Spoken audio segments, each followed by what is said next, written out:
रंगरेज पिया जी मोरा रंग दिया मन। शिमला, हिमाचल, रात का वक्त। Eyes are loud. The voice in his eyes is deeper than his actual voice. Ayan ने अपने पेंडेंट को अपनी मुट्ठी में भर लिया और धीरे से बोला, राही। उसकी आंखें एकटक इलाही के चेहरे की तरफ देखे जा रही थी। इलाही के चेहरे की तरफ देखते हुए उसकी आंखों में 1000 तरह के इमोशन आ चुके थे।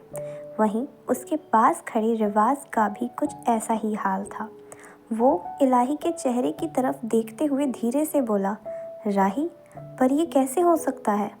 वो तो मर चुकी थी ना, फिर ये यहाँ व्योम कपूर के साथ, पर कैसे? वहीं अयान ने अपना हाथ सीने पे रख लिया। उसे बेचैनी हो रही थी। उसकी आंखों के सामने वो सारे पल घूम रहे थे जो उसने राही के साथ बिताए थे। उन दोनों के प्यार भरे पल, उनका साथ में हंसना, साथ में रोना, एक दूसरे से प्यार करना, और फिर वो क़यामत की रात। वो रात जब उसने अपनी आंखों के सामने अपनी मोहब्बत, अपनी राही को खो दिया था। उसकी आंखें धीरे धीरे लाल होना शुरू हो गई। उसकी आंखों से बेचैनी हटकर उसके चेहरे पर नज़र आने लगी थी। रिवाज, जो अब तक हैरानी से इलाही की तरफ देख रहा था, अचानक से उसकी नज़र अपने साथ खड़े अयान की तरफ चली गई और अगले ही पल उसकी आंखें बड़ी हो गई। वो अयान के कंधे पर हाथ रख कर बोला, अयान, अपने होश में आओ। देखो, यहाँ बहुत सारे लोग हैं, सब कुछ बर्बाद हो जाएगा। अयान ने एकदम से अपने कंधे से उसका हाथ हटा दिया और अपनी लाल हो चुकी आंखों से उसे घूर कर देखा। तभी व्योम उन दोनों के पास आकर बोला, मिस्टर सिंघानिया। ये सुनते ही अयान ने व्योम की तरफ देखा और एक बार फिर उसकी आंखें इलाही के चेहरे पर टिक गई। मिस्टर सिंघानिया, वैसे तो आपने अभी सुना ही होगा जो मैंने कहा, पर फिर भी मैं पर्सनली चाहता हूँ कि आप एक बार मेरी फियांसे से मिलें। ये कहते हुए व्योम ने अपना हाथ इलाही की कमर पर रख लिया। व्योम प्यार से इलाही के चेहरे की तरफ देखते हुए बोला, वो क्या है ना, मेरी फियांसे को आपकी डिज़ाइन की गई ज्वेलरीज बहुत पसंद है और ख्वाहिश है कि हमारी एंगेजमेंट का रिंग आप डिज़ाइन करें। और पर्सनली मैं खुद भी ये चाहता हूँ कि आप हम दोनों की एंगेजमेंट रिंग डिज़ाइन करें। रिवाज, जो इस सवाल की गहराई को अच्छे से समझ पा रहा था, साथ ही अयान की कंडीशन को, उसने एक फेक स्माइल की और व्योम की तरफ देखते हुए बोला, मिस्टर कपूर, एक्चुअली हमें अभी निकलना पड़ेगा, कुछ बहुत इम्पॉर्टेंट काम आ गया है। अगर आप माइंड ना करें तो हम इस बारे में कल बात करेंगे। रिवाज की बात सुनते ही व्योम के चेहरे से स्माइल चली गई और वो अपना सिर हाँ में हिलाते हुए बोला, of course, why not mister रिवाज। उसके इतना कहते ही रिवाज ने अयान का हाथ पकड़ा और उसे अपने साथ ले जाने लगा। पर जाते समय अयान की आंखें सिर्फ इलाही के ऊपर टिकी हुई थी। इलाही भी खुद पर अयान की नज़रें महसूस कर पा रही थी, पर उसे ये असहज महसूस नहीं करवा रहा था, बल्कि एक नया एहसास से रूबरू करवा रहा था।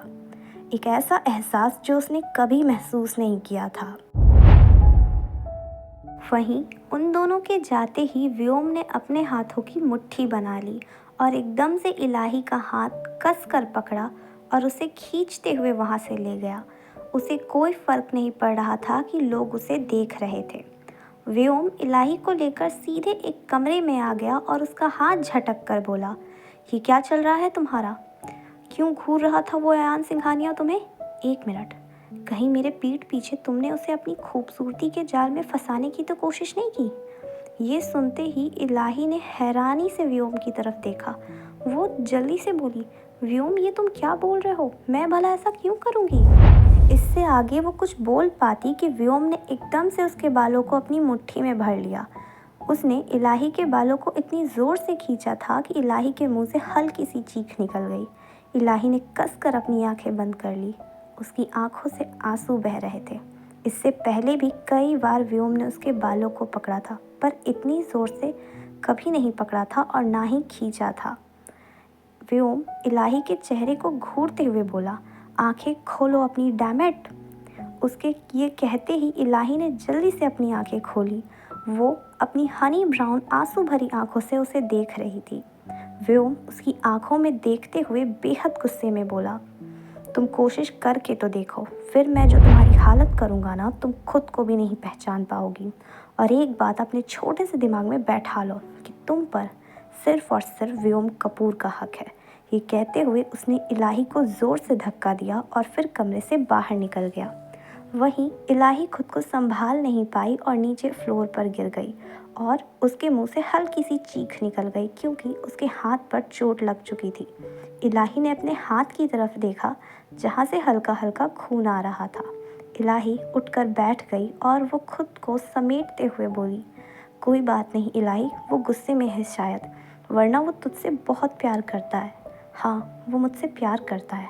उसने कहा था सुबह, वो मुझे खोने से डरता है, बस इसलिए गुस्सा करता है, वरना तो वो मुझसे बहुत प्यार करता है। ये कहते हुए वो धीरे धीरे सिसकने लगी थी।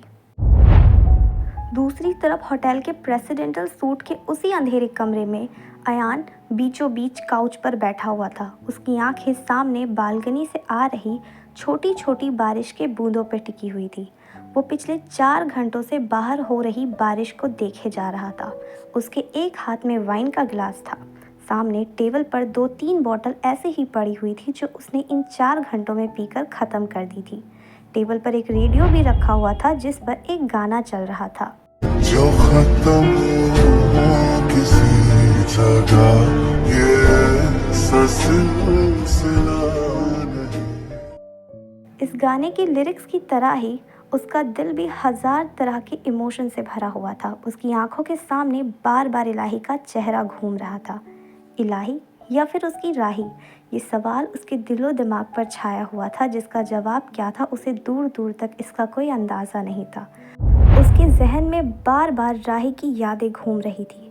वो ब्रिज, वो एक्सीडेंट से पहले उनकी बातें, उसकी स्माइल और उसके आखिरी शब्द। अगर किस्मत भी चाहे तो वो राही को अयान से कभी दूर नहीं कर सकती। ये सब याद आते ही उसने अपने हाथ में पकड़े गिलास पर अपनी पकड़ मजबूत कर दी और अगले ही पल वो गिलास उसके हाथ में टूट गया। तभी सामने से कोई ज़ोर से चिल्लाया, अयान! क्या सच में इलाही ही राही है या फिर इसके पीछे छुपा है कोई गहरा राज? जानने के लिए सुनते रहिए समवन्स ड्रीम गर्ल। मेरी नस नस में बहे है, मेरी नस नस में बहे है, तुम ही दम बदम